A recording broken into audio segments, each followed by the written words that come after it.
안녕하세요. 오늘도 와주셔서 감사드리고요. 바로 사연을 읽어보겠습니다. 안녕하세요. 저는 아들을 하나 둔 60대 엄마입니다. 요즘 세상이 변해도 참 많이 변하는 것 같아요. 나이가 들수록 머리가 하얘지고 주름만 생기고 있는데 저는 그걸 따라가지 못하는 사람인 것 같아 슬퍼지네요. 뒤처진 늙은이는 이제 그만 퇴장할 시간이 다가오나 봅니다. 저에게 세상이 가장 크게 변했다고 느껴지는 점은 아무래도 사람과의 관계인 것 같아요. 옛날에는 이웃 사람들끼리 다들 인사하고 이런저런 걸 주고받으며 친하게 지냈었는데 지금은 이웃은 정말 남일 뿐이더군요. 정이 사라진 것 같은 느낌이어서 옛날이 많이 그리워요. 그런데 사람과의 관계는 남남인 관계에서만 바뀐 것이 아닌 것 같아요. 친구 관계도 예전과는 달라졌겠지만요. 무엇보다도 자식 관계 그리고 특히 고부 관계가 많이 달라진 것 같더군요. 옛날에는 시어머니 하면 정말 무서운 존재였죠. 며느리라는 이유로 홀대받고 밥상까지 따로 받아 밥을 먹어야 했으며 반찬도 맛없는 것만 챙겨 먹을 수 있었어요. 그나마 세탁기가 생겨나서 다행이지. 그 전에는 빨래도 손으로 모든 것을 해결해야 했었는데 겨울이면 손이 얼 것만 같은 어중에도 시어머니 눈치에 따뜻한 물도 쓰지 못했었네요. 거기다 시부모님을 모시고 살아야 하는 것도 쉬운 게 아니었어요. 새로 만든 것과 5가지 반찬을 밥상에 채워놓지 않으면 밥을 먹을 수 없다는 시아버지는 지금 생각해도 잠 너무 하셨었죠. 명절에는 또 저 혼자 모든 차례 음식을 준비해야 했는데 그 시절 저는 도대체 어떻게 견뎠는지 모르겠어요. 버텼던 걸까요? 하지만 그 시절엔 그런 게 당연한 일이긴 했습니다.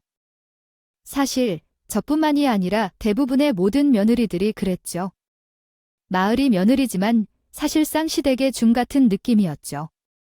하지만 그럼에도 그게 너무 당연해서 반항을 하거나 거역할 생각조차 할 수 없었던 그 시절이었습니다. 시부모님이 모두 돌아가셨을 때는 사실 그렇게 슬프지도 않았어요. 그냥 이제 종로릇도 끝이구나 하는 생각이 가장 먼저 들었죠. 그제야 해방된 것 같은 느낌이었고 그제야 시부모님은 저를 그렇게 대하셔야만 했던 걸까 하는 의문과 함께 원망하는 마음도 생겼어요. 그리고 마지막으로 돌아가신 시어머니의 영정사진을 보며 저는 시어머니께 말씀을 드렸죠. 어머니도 저처럼 힘든 삶을 사셨겠죠. 그 옛날엔 저희 때보다 더 힘들었을지도 모르겠네요. 하지만 꼭 그러셨어야 했나요? 꼭 시어머니가 하셨던 일들을 저에게 물려줘야만 했던 건가요? 덕분에 저는 어머니가 이렇게 가셨음에도 눈물 한 방울 나오지가 않아요. 이걸로 만족하시나요? 그리고 전 한 가지 다짐을 했어요. 나중에 제가 누군가의 시어머니가 된다면 좋은 시어머니는 되지 못하더라도 절대 나쁜 시어머니는 되지 말자고. 내 며느리는 내가 겪었던 것들을 단 한 가지라도 겪지 않게끔 내가 먼저 잘하자고. 하지만 이 결심이 저에게는 또 다른 고통을 줄 거라고는 그땐 전혀 생각하지 못했습니다. 아들이 처음 결혼할 여자라고 한 아가씨를 데려왔을 때가 시작이었어요. 저희는 시골에 살고 있었는데 이 먼 시골까지 참 귀티나게 생긴 아가씨를 데려왔더군요. 그 아가씨가 바로 지금의 저희 며느리였죠. 시댁에 인사 오는데 편한 복장으로. 인사 오는 사람이 어디에 있겠어요? 며느리는 당연히 비싼 만큼 불편해 보이는 옷을 입고 왔었습니다. 그래서였을까? 그 며느리의 표정은 당연하게도 좋아 보이지는 않았어요. 힘들고 피곤한 기색이 많이 보였죠. 그 표정을 보니 전 너무 미안해서 다음부터는 굳이 이렇게 안 와도 된다. 피곤하면 오지 말고 전화만으로도 충분하다고 얘기했어요. 그런데 저의 말에 며느리는 그래도 돼요? 여기까지 오는데 정말 힘들어 죽는 줄 알았거든요. 그래도 우리 시어머니는 생각하시는 게 옛날 분 같지 않아서 다행이네요. 사실 여기 오면서 생각했던 게 정말 다 좋을 곳은 아니라고 생각했거든요. 그래서 시어머니한테 여기 못 오겠다고 어떻게 말씀드릴까 고민했었는데 어머님이 먼저 그렇게 말씀해 주시니 감사하네요 라고 답하더군요. 시어머니를 처음 만나는 날 시어머니한테 그렇게 말하는 며느리라니. 잠시 대가 많이 변했다고 느꼈어요. 아마 저였으면 절대 그렇게 말하지 못했을 거예요. 그래서 며느리가 참 당돌한 아이구나라고 생각하긴 했습니다. 그래도 그때까진 그저 시대가 많이 변하고 며느리가 당당한 태도를 가졌을 뿐 나쁜 아이라고까진 생각하지 않았어요. 애초에 제가 먼저 꺼낸 말이었고 저는 며느리를 최대한 배려해주고 싶었으니까요. 그리고 며느리는 그 당돌한 면을 제외하면 흠을 잡을 곳은 없었어요. 집안도 좋았고 학력도 좋았고 외모도 예뻤어요. 결혼을 반대할 만한 사유라곤 하나도 없었죠. 거기다 집안에서 하는 사업을 물려받기 위해 그곳에서 일을 하고 있었는데 돈도 꽤나 많이 벌더군요. 그래서 저희는 당연히 결혼을 허락했어요. 물론 애초에 어떤 아이를 데려왔든요. 반대할 생각도 없었지만 며느리의 여러 상황들이 다 마음에 들기도 했어요. 그런데 결혼을 허락하자마자 며느리는 다시 한 번 더 확인을 하더군요. 정말 앞으로 인사드리러 오지 않아도 되는 거죠? 라고요. 실제로 그 이후 며느리는 저희 집을 찾아온 적이 한 번도 없었습니다. 명절인 설날이나 추석에 오지 않은 건 당연시 되어버렸죠. 솔직히 말씀드리자면 저도 사람인지라 그럴 때마다 조금 서운하긴 했어요. 하지만 이내 곧 배려해주기로 한 건 끝까지 배려해주자라고 다짐하며 마음을 다잡았죠. 그런데 왜 그런 거 있죠? 한쪽에서 너무 배려를 해주다 보면 사람을 얕잡아 보고 만만하게 보고 막 대하는 경우요. 며느리가 그렇게 시작하더군요. 처음에 당당하다 내지 당돌하다고 느꼈던 태도들은 조금씩 정도가 심해지면서 속된 말로 싸가지가 없이 행동하기 시작했어요. 저희 남편이 자꾸 하기 전 몸이 안 좋아서 서울에 병원 검진을 받으러 간 날이었는데 사실 아픈 게 계획하고 아파지는 게 아니잖아요. 그러다 보니 갑작스레 갔던 거라 잘 곳도 알아보지 못하고 가게 됐거든요. 그게 금요일이었는데 병원 검진을 마친 후 주변에 잘 곳을 급하게 찾아봤지만 예약이 다 차 있더군요. 그래서 하는 수 없이 아들에게 전화를 걸어 하루만 신세를 질 수 있겠냐고 물어봤죠. 그런데 됐든 며느리가 전화를 뺏어봤더니 어머님, 지금 저희 집에 오시려고요. 갑작스레 미안하게 됐다 아가. 네 아버지가 병원 때문에 갑자기 올라왔는데 자다가 미리 알아보려고 했던 게 아닌가요? 그때라도 알아봤으면 충분히 예약할 수 있었을 텐데. 아휴, 미안하다. 미친 생각을 못했어. 생각을 못했다고 말한 게 아니잖아. 응, 아니야. 너 무슨 말이야? 어차피 그 핑계로 아들려고 하루 자면 되겠다 싶어서 일부러 예약 안 한 게 아니냐고. 아니, 그게 아니라 정말로 그럴 생각은 없었어. 아, 몰라요. 어쨌든 우리 집에서 못 자요. 어머님, 아버님께 드릴 이불도 없는데 어떻게 우리 집에서 재워드릴 건데요? 그리고 이렇게 사전에 얘기도 없이 시부모님이 찾아오는 건 굉장히 무례한 거예요. 저는 이런 걸 용납 못해요. 어떻게든 찾아보면 어딘가 잘 곳이 있을 테니까 알아서 찾아보세요. 좋은 곳 찾아드려야 할 숙박업소인데 어떻게 하나도 없을까요? 아니, 이 찜질방도 많잖아요. 아셨죠? 더 할 말은 없으실 테니 이만 끊을게요. 이러더군요. 그대의 기분이 참 그래요. 요즘엔 신혼집 함부로 드나드는 거 아니라고는 하니까 며느리가 싫어할 수도 있다고는 생각합니다. 아니, 그렇게 이해하려고 노력했어요. 하지만 같은 말이라도 말은 다르게 할 수는 있잖아요. 아니면 최소한 적당한 핑계를 대고 예의 있게 거절을 한다거나 그런 것도 없이 저렇게 짜증을 내며 말았는데 대체 그게 어느 나라의 예의인 건가요? 그제야 나쁜 시어머니 되지 않으려고 배려를 해줬더니 얘가 나를 아예 만만하게 보고 있구나 라는 생각이 들었어요. 이건 고부관계를 떠나서 사람과 사람 간에 이렇게 예의 없이 대하는 경우는 없잖아요. 거기다 거기서 끝이 아니었어요. 그날 이후 한 달마다 서울로 계속 검사를 받으러 가게 됐는데 그때에도 당연히 며느리는 집으로 한 번 오란 말을 안 하더군요. 아들 역시 마찬가지였고요. 그런데 그 일을 모르는 남편이 햅쌀을 줄 겸 아들네 가보자고 했는데 저흰 정말 깜짝 놀랐습니다. 가서 벨을 눌렀더니 거기서 모르는 사람들이 나와 누구냐고 묻더군요. 처음엔 저희가 집을 잘못 찾아간 건 줄 알았어요. 하지만 알고 보니 그게 아니라 아들네가 이사를 간 거였어요. 저희가 혹시 여기 다른 사람들이 살지 않았냐고 물으니 3주 전에 이사 갔다고 말하더라고요.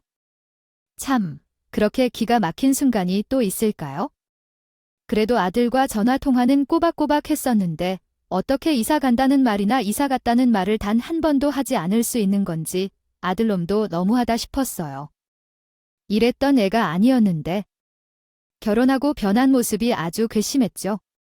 아무리 바쁘고 정신이 없었다고는 해도, 아니, 어차피 우리가 그 집에 갈 게 아니라고는 해도 예의상 그런 건 얘기하는 게 보통이잖아요. 저는 아들에게 곧장 전화를 걸었어요. 그리고 지금 줄게 있어서 잠깐 들렸는데 이사 갔다고 하더라. 어떻게 된 거냐고 물었죠. 그런데 그러자 며느리가 또 전화를 뺏어 봤더니, 아니 어머니, 제가 저번에 말씀드렸지 않아요. 사전에 얘기도 없이 찾아오는 건 예의가 아니라고요. 그런데 그렇게 말한 지 얼마나 됐다고 이제 나의 말도 없이 집을 찾아오세요. 아니, 주님께서 잠깐 들린 게야. 줄게 있든 없든 얘기는 미리 하셨어야죠. 아, 그래, 미리 얘기 못해서 미안하다. 그런데 아가 언제 한번 찾아오라고 말한 적이 있기는 하니. 아니, 그걸 바라지도 않는다. 미리 얘기를 했으면 오라고 했을 거니 내 생각엔 내가 그러진 않았을 것 같은데. 어머, 그래도 눈치는 있으시네요. 뭐라고 네 맞아요. 아마 미리 얘기하셔도 오지 말라고 했었겠죠. 요즘 어떻게 시어머니가 결혼한 아들 집에 찾아가나요? 부부의 사생활이 있는 법인데. 아니, 그래도 이사가고 그런 곳 말해줄 수 있잖아. 그럼 적어도 헛걸음은 안 했겠지? 애초에 찾아오려고 한 어머님이 잘못하신 거죠. 그리고 솔직히 말씀드릴까요? 저번에 어머님이 전화 주셔서 놓고 가려고 하신 거, 그때부터 신경이 많이 쓰였어요. 매달 올라오신다고 하던데 언제 또 그런 일이 있으실까 걱정도 되고 부담도 많이 됐죠. 오늘 같은 일이 분명 생길 것 같은 느낌이 들더라고요. 그래서 집도 이사한 거예요. 어머니, 아버님 갑자기 저희 집에 쳐들어오실까 봐요. 쳐들어가 아니, 우리가 무슨 전쟁을 한 사이야. 쳐들어가긴 뭘 쳐들어가. 너는 말을 왜 그렇게 하니? 그래도 시어머니이고 연장자인데. 아, 예의는 지켜야 할 거 아니야? 그리고 부담이 되면 얼마나 된다고 이사까지 해. 그게 말이 되는 거니? 예의는 어머님이 안 지키시는데 제가 지켜야 할 이유가 있나요? 그리고요, 전 집에 친구도 안 불러요. 예민해서 하루에 몇 번을 청소하는데요. 제가 2분 오시면 제 몸만 아파질 것 같거든요. 그러니까 전해주실 게 있으면 그냥 택배로 보내주세요. 주소는 나중에 알려드릴게요. 이렇게 말하는데 그땐 남편이 가기 전에 제가 뒷목 잡고 쓰러지겠다는 생각이 들었어요. 혈압이 확 오르더라고요. 하지만 계속 말해봐야 아무런 의미가 없었죠. 며느리에게 전 말도 없이 찾아오려고만 하는 못된 시어머니일 뿐이었으니까요. 그 이후 저는 한동안 아들네에는 전화도 하지 않았습니다. 목소리만 들어도 며느리가 했던 말들이 계속 다시 떠오를 것 같아서요. 그리고 누워서 침 뱉는 일인 걸 알지만 다시 한번 아들도 똑같은 놈이에요.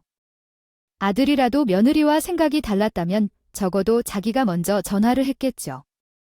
아들도 옆에서 통화를 들었을 테니 상황은 아는 게 당연하잖아요. 하지만 그럼에도 아들 역시 먼저 전화를 걸지 않았다는 건 아들이나 며느리나 똑같단 뜻이겠죠. 저희는 그렇게 3년여간의 시간을 연락도 없이 보내게 됐어요. 거의 인연을 끊은 거나 다름없다고 생각하며 살았어요. 그게 차라리 속이 편했거든요. 그런데 3년여간 남편의 병세는 더 악화되어서 결국엔 병원에 입원해야 되는 경우가 있습니다. 발생했습니다. 그리고 살 날이 많이 남지 않았다는 의사의 통보도 있었죠. 상황이 그쯤 되니 아들러의 연락을 안 할 수가 없더군요. 그래도 아버지가 세상을 떠날 수 있다는데 아들이 알고 있긴 해야죠. 아니, 알고 있는 것만이 아니라 얼굴은 비추는 게 도리라고 생각했어요. 아들은 연락을 받은 뒤 병문안을 오긴 하더군요. 하지만 며느리는 이것조차 오지 않았어요. 어린 손녀 때문에 갈 수가 없다는 핑계로 참나. 사실 손녀가 생겼다는 것도 이때 처음 알았습니다. 3년간 연락이 없었으니 당연하다면 당연한 거겠지만요. 죽음이 다가오는 상황에서 저희 남편도 점점 배신감이 깊어지는 것 같더군요. 아들이 기껏 병문안을 오긴 했지만 남편은 아들을 볼 때마다 혀를 끌끌 차며 등을 돌려 눕곤 했어요. 그러던 중 하루는 아들이 술에 잔뜩 취해서 병원을 찾아오더군요. 그러더니 생각지도 못하게 엉엉 울면서 자기 상황을 설명하는데 알고 보니 며느리가 물려받은 사업이 위기가 찾아왔었다고 해요. 사도 어른이 돌아가신 지 2년쯤 돼서 모르던 채무를 알게 됐고 집안에는 압류 딱지가 덕지덕지 붙었다더군요. 저희를 못 오게 했던 것도 사실 그것 때문이라고 했어요. 엄마, 우리 집 꼴이 그 꼴이 났는데 어떻게 엄마랑 아빠를 집으로 초대해? 우리 와이프도 그것 때문에 그런 거니까 너무 안 좋게 보지 마. 사업 때문에 예민해져 있기도 했었으니까. 이사 간 곳도 그것 때문에 간 거지. 다른 일도 없었고 아들의 말을 들으니 그제야 상황이 납득하더군요. 그리고 계속 얘기를 들어봤는데 아들네는 지금도 힘들게 살고 있는 것 같았어요. 여전히 사업은 위태위태한 상황이었고 없는 살림에 애까지 나와 키우려니 더 힘들어 보였죠. 그 다음 날 남편은 이른 새벽부터 일어나서 바쁘게 무언가를 정리하더군요. 꼭두 새벽부터 뭐 하나 싶어 지켜봤더니 아들에게 일단 채무를 막을 정도의 돈을 마련해 주려고 하더군요.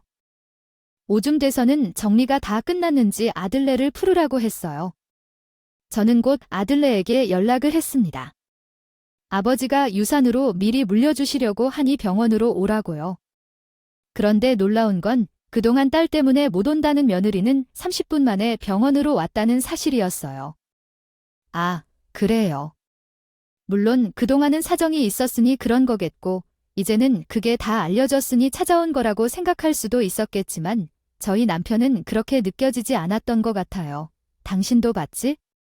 돈 준다니까 내가 오는 거는 이제 상황이 알려졌으니까 온 거겠지. 그 상황을 알리기 싫다고 나 죽는다는데도 찾아오지 않았다는 게 말이 돼? 저건 그냥 마음이 없었다는 거야? 이제 두고 봐. 일단 급한 불을 끌 정도만 돈 주면서 전 재산을 주는 거라고 말해놨어. 아마 나가고 나서는 당신 걸들 떠보지도 않을 걸. 노후 비참해지지 않으려면 당신 목을 잘 지켜. 저에게 이렇게 당부하더군요. 저는 그래도 큰 돈까지 쥐어주며 도와줬는데 설마 모른 척하는 사람이 있을까 싶긴 했지만 남편은 계속 신중당부를 하기에 알았다고 답했습니다. 그런데 남편은 거기서 성이 찾아났는지 남은 재산들로 저에게 건물을 하나 사주려고 하더군요. 평생 농사지으며 모아놨던 돈 그리고 그 땅들을 처분한 돈으로 저는 그게 얼마인지도 몰랐었는데 생각보다 훨씬 큰 돈이더라고요. 그 돈으로 아픈 와중에도 고르고 골라 제 명의로 건물 하나를 매입해 주었어요. 꿈에서도 똑같은 건물을 봤다면서 이게 저의 생명줄이 될 거라면서요. 그 남편의 표정은 편안해 보이더군요. 자기가 가고 난 뒤의 일은 더 이상 걱정이 되지 않는 듯 했어요. 그리고 이틀 뒤 남편은 편안한 얼굴로 세상을 떠나갔습니다. 며느리는 장례식장에 와서도 손녀 핑계로 잠깐 인사만 하고 가더군요. 덕분에 잘 해결됐다거나 감사하다는 인사 한 번도 하지 않았어요. 과연 남편의 말 맞다나 마치 있는 돈 받아서 이젠 얻을 게 없다는 태도더군요. 그걸 보니 남편의 말이 옳았구나 싶었어요. 장례식이 끝난 이후 저는 다시 시골로 내려왔고 아들네와는 볼 일이 거의 없이 살았어요. 홀어머니가 돼도 설이고 추석이고 멀어서 못 오는 건 변함없었고 애초에 보지도 못해서 정 한 번 주지요. 못한 손녀도 볼 일이 없었죠. 저는 자식도 며느리도 없이 가족 하나 없는 사람처럼 지내게 되었습니다. 아들하고는 한 번씩 통화를 하긴 했어요. 바쁘다는 핑계로 그것조차 한 달에 한 번 하는 꼴이었지만 그런데 하루는 아들놈이 웬일인지 제가 해주는 청국장하고 밥이 너무 먹고 싶다고 하더군요. 일이 너무 바빠 배달 음식만 먹고 살아가는데 너무 지겹다고요. 저는 그 소리를 듣고 나서 어차피 손녀도 한 번 볼 겸 아들놈 음식이나 한번 해주자는 생각으로 한번 올라가기로 했어요. 사실 당시에 압류 때문에 그런 거라고는 했었지만 저희 남편의 돈으로 해결된 이후로는 부른 적은 없었기에 애초에 저를 부를 생각이 없었다는 건 잘 알고 있었어요. 하지만 미워도 자식은 자식이니까 챙겨줄 건 챙겨주자는 생각으로 청국장을 끓였어요. 다만 이번에는 가기 전에 미리 연락을 했어요. 가기 전에 연락을 안 했다가 또 며느리한테 무슨 소리를 들을지 모르니까요. 아들한테 몇 시쯤 찾아갈 거라고 말을 한 뒤 아들이 알려준 주소로 찾아가 벨을 눌렀죠. 그래도 전해준 돈이 있으니 죽음은 며느리의 태도가 다르지는 않을까 하는 작은 기대와 함께해요. 하지만 벨에 오는 순간 며느리가 소스라치게 놀라며 문을 열어주더군요. 그러고는 어떻게 찾아왔냐? 아들한테 연락을 하신 거냐? 자긴들은 적도 없는데 이러시면 곤란하다는 등의 난 처음만 표시할 뿐이었어요. 물론 전과는 다르게 직접적으로 짜증을 내는 건 아니었지만 그래도 눈치가 보이더군요. 저는 서둘러 음식만 정리해 놓은 뒤 짐을 챙겨 나왔어요. 그런데 문이 열린 순간 배달원이 뛰어오며 봉지를 건네주더군요. 아들 말대로 아침 첫 끼부터 배달을 시켜 먹는 모양이었어요. 전 조용히 음식 봉투만 안으로 넣어주고 문을 닫으려는데 그 순간 제 귀를 사로잡는 짜증 섞인 며느리의 목소리와 스피커폰으로 통화하는 아들의 목소리가 같이 들리더군요.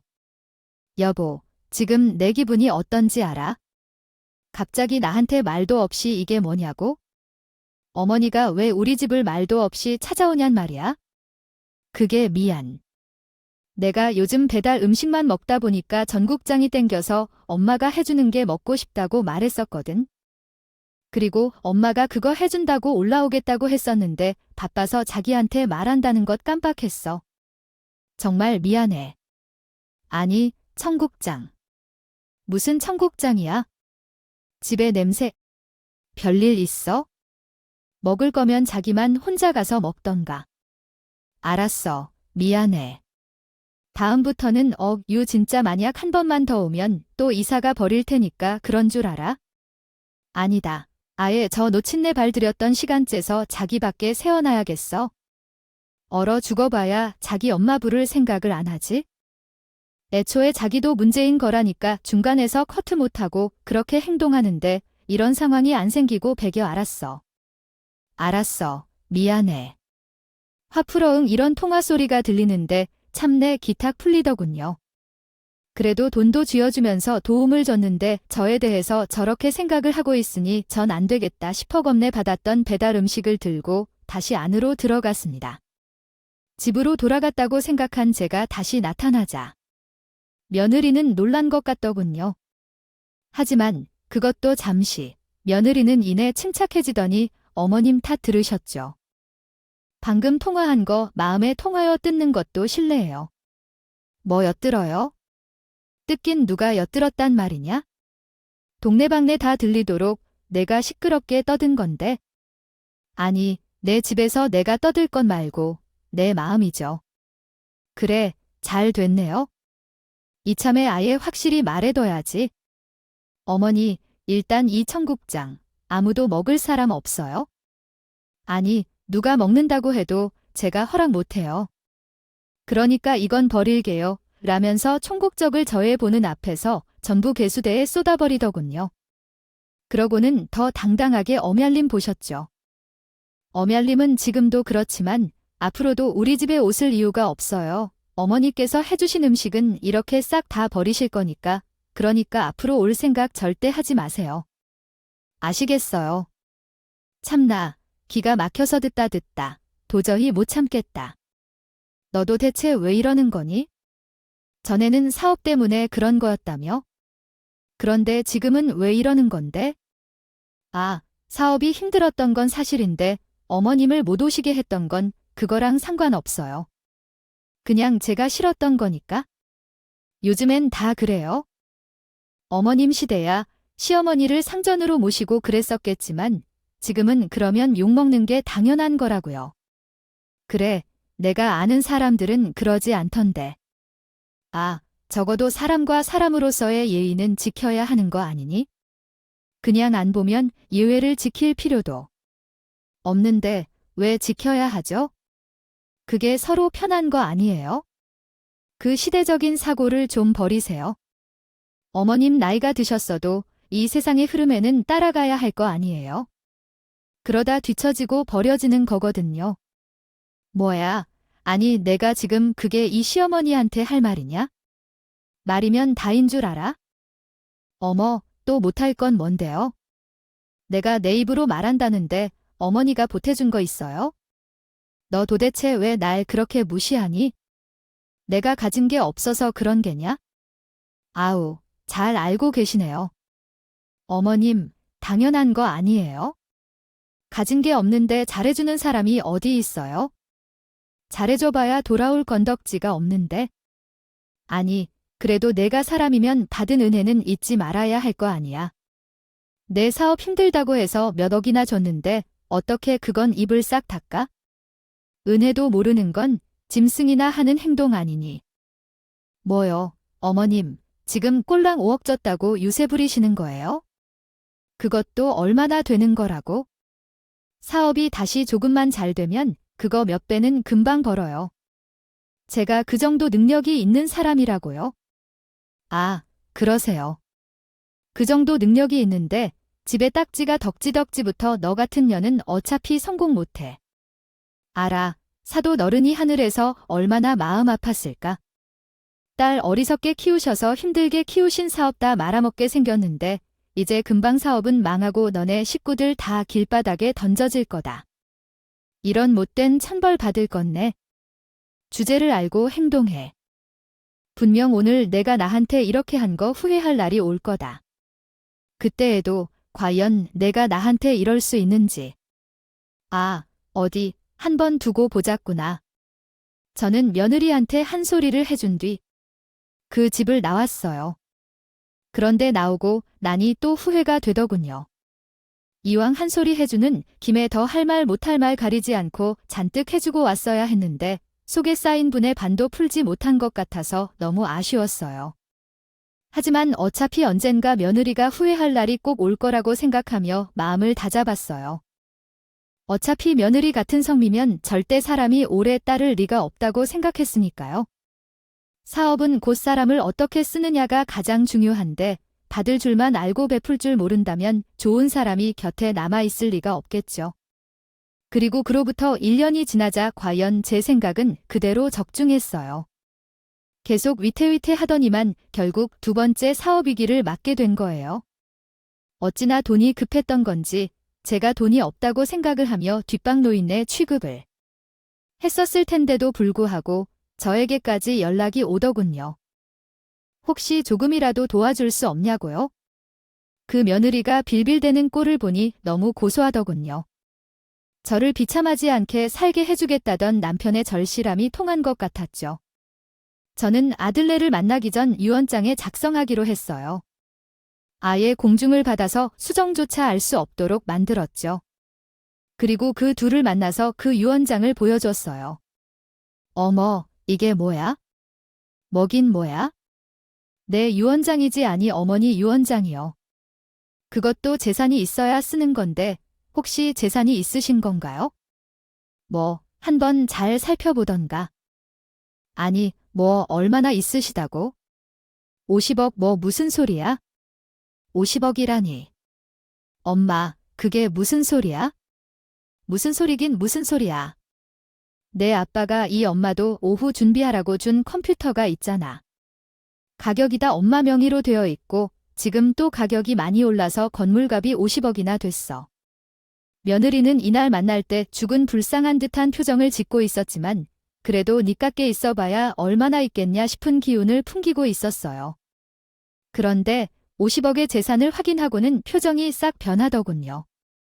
가증스럽게 한 번도 본 적 없는 미소를 얼굴에 띠더니 아이고 어머니 이런 게 있으셨으면 진짜 말씀하시지.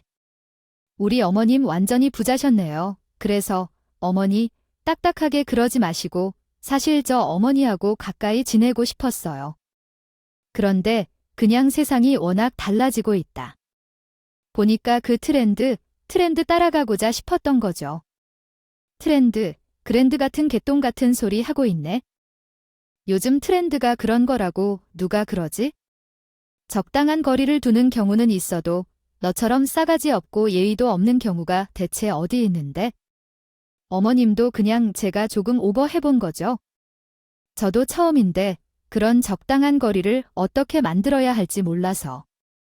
어머님, 그런데 유언장이 이걸 기부하시겠다고 적혀 있는데 혹시 기부가 뭔지는 아시는 거죠? 너는 지금 이 상황에서도 내 시어머니를 무시하는 거니? 아냐, 그런 게 아니라. 이 50억이나 되는 돈을 싹 다 기부하시는 건 말이 안 되잖아요. 안 그래요? 여기 어머님이 사랑하는 아들도 있는데 어느 정도 때 주셔야죠. 일 없다.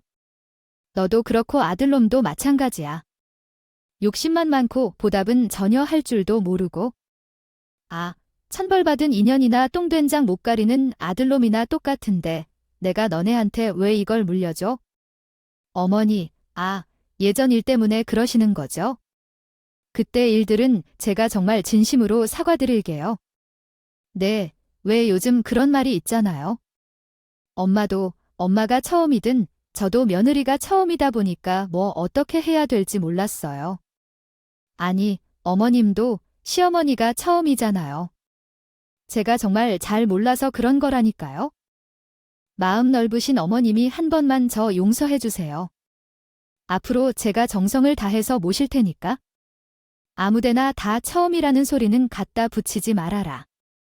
나는 아무리 시어미가 처음이라도 정도는 알고 다른 며느리들도 아무리 너처럼 며느리가 처음이라고 해도 그런 싸가지 없는 행동은 안 한다. 나는 니들한테 일 없다. 너 같은 게 하는 소리를 대체 누가 믿겠니? 그때도 5억이나 되는 큰 돈을 달랑옥이라고 하면서 보답할 생각은 하지도 않았잖아. 내가 그때 알았다. 애쓰고 좋은 거 줘봤자 쓰레기가 되는걸? 아마 이 돈도 너희 줘봤자 금방 웃어지겠지? 내가 말했지?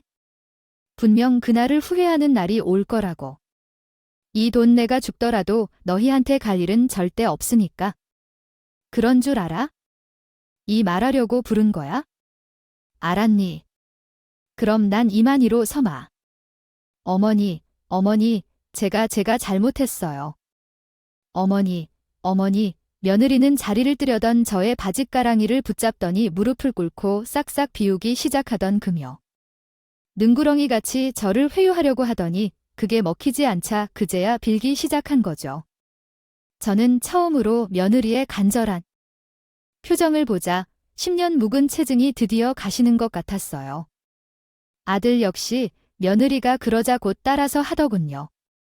며느리도 며느리였지만 아들도 참 못났다 싶었어요. 이래서 자식 새끼 키워봐야 아무 의미 없다는 소리를 하는 건가 싶네요. 전 저의 바짓가랑이를 잡고 있는 며느리의 손을 뿌리친 뒤 그곳을 나왔어요. 그리고 아들과 며느리의 번호를 쓰신 차단해 놓고 곧 이사 갈 곳을 알아보기 시작했어요. 며느리는 제가 이사를 가기 전까지도 뺀질하게 저희 집을 찾아와 몸에 좋다는 홍삼이다, 전복이다 사들고더군요. 거기에 손녀까지 데리고 와서 손녀를 앞세워 성냥팔이처럼 구걸하는데 그런 며느리에게 너는 엄마 될 자격도 없는 애다라고 했네요. 어떻게 제 새끼를 아버지가 그런 짓을 하나요? 정말 손녀의 미래가 진심으로 걱정되었어요. 그리고 솔직히 말하자면 아들이나 며느리가 꼴보기 싫으니 손녀도 그렇게 예뻐 보이지 않더라고요. 저 참 못난 할미죠. 하지만 저도 신이 아니라 사람이고 인간이다 보니 어쩔 수 없이 그런 마음이 생기더라고요. 그렇게 저는 아들을 애가 말없이 이사를 갔던 것처럼 말없이 이사를 가고 연락을 끊어서 아예 인연이 끊기도록 했어요. 돈은 유산기부법률센터에 곧장 기부하기로 했어요. 아무래도 시간이 지날수록 돈을 쥐고 있는 것보다 빨리 정리하는 편이 더 좋을 것 같더라고요. 돈이 있으면 계속 며느리나 아들이 어떻게든 저한테 들러붙으려고 할 것 같고 계속 아들 며느리가 궁상에 맞게빛에 허덕이며 사는 모습을 보면 저도 마음이 약해질 것 같아 독한 마음으로 결정을 했어요. 사실 사람 마음이라는 게 기부를 하겠다고는 했지만 50억이라는 큰 돈을 몽땅 계부한다는 게 쉽진 않긴 하더군요. 이게 정말 맞나 좀 더 남길까 싶긴 했었어요.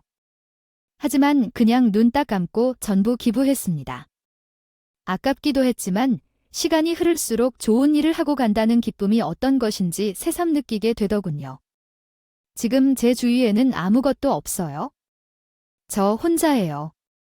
하지만 그럼에도 외롭진 않아요.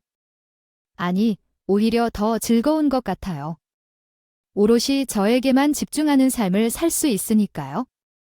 여태까지의 제 삶에는 취미랄 게 딱히 없을 정도로 저보다는 가족에게만 관심을 쏟았었는데 저 스스로에게 집중을 하자 그런 것들도 하나둘 생기더라고요. 저의 하루는 아침에 수영을 가고 오후에는 영어 공부를 하고 저녁에는 독서 모임을 하고 밤에는 요즘 트렌드에 맞는 유튜브 영상들을 보고 있어요. 60년의 인생, 쉬운 날이 없었지만 요즘은 참 행복하네요. 아마 하늘나라로 가면 남편이 웃는 얼굴로 저를 맞이할 것 같아요. 그리고 저도 당당히 말할 수 있겠죠? 당신이 원하는 대로 떳떳하게 잘 살아왔다고요? 그러면 남편은 잘했다 고 웃으면서 말해주겠죠?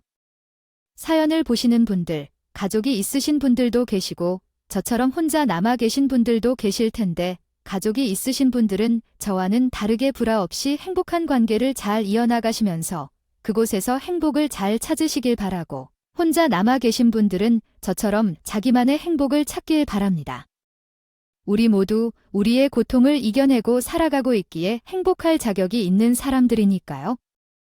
저의 긴 사연 들어주셔서 감사합니다. 날씨가 추운데 감기 조심하시고 항상 건강하세요. 오늘도 끝까지 함께 해주셔서 감사하고요. 다음 영상으로 또 찾아뵙겠습니다.